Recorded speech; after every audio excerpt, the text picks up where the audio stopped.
माँ की ममता। माँ की ममता एक भावुक कहानी। एक छोटे से कस्बे में समीर नाम का एक लड़का रहता था। बचपन में ही पिता की मृत्यु हो जाने के कारण परिवार की आर्थिक स्थिति बड़ी दयनीय थी। समीर की माँ कुछ पढ़ी लिखी नहीं थी, लेकिन उन्हें पढ़ाई से नौकरी कहाँ मिलने वाली थी। घर घर बर्तन मांजकर और सिलाई बुनाई काम करके किसी को समीर स्वभाव से बड़ा शर्मीला था और अक्सर चुपचाप बैठा रहता था। एक दिन जब वो स्कूल से लौटा तो उसके हाथ में एक लिफाफा था। उसने माँ को लिफाफा पकड़ाते हुए कहा, माँ, मास्टर साहब ने तुम्हारे लिए ये चिट्ठी भेजी है, जरा देखो तो इसमें क्या लिखा है।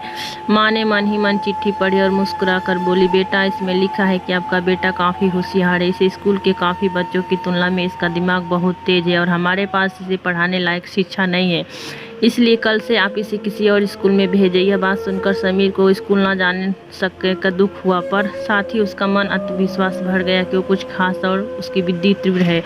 माँ ने उसका समय बीतने लगा। समीर ने खूब मेहनत से पढ़ाई की। आगे चलकर उसने सिविल सर्विस परीक्षा की भी पास की और IAS ऑफिसर बन गया।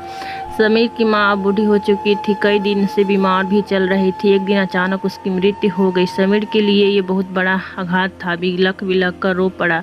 उसे समझ नहीं आ रहा था कि अब अपनी माँ के बिना वो कैसे। अलमारी खोली और हाथ में उनकी चश्मा और अन्य वस्तु लेकर घूमने लगा। उस अलमारी में समीर के पुराने खिलौने और बचपन के कपड़े तक संभाल के रखे हुए थे।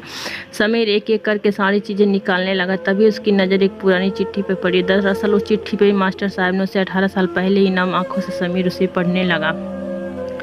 आपको बताते हुए हमें अफसोस हो रहा है, ये आपका बेटा समीर पढ़ाई में बेहद कमज़ोर है और उसे खेल कूद में भी भाग नहीं लेता है, जाना पड़ता है। उसे उम्र के हिसाब से समीर की बुद्धि विकसित नहीं हो पाएगी, अतः हम इसे अपने विद्यालय में पढ़ाने में असमर्थ है। अपने निवेदन है कि समीर का दाखिला किसी मंदबुद्धि स्कूल में कराया था, खुद पर इसे पढ़ाएं।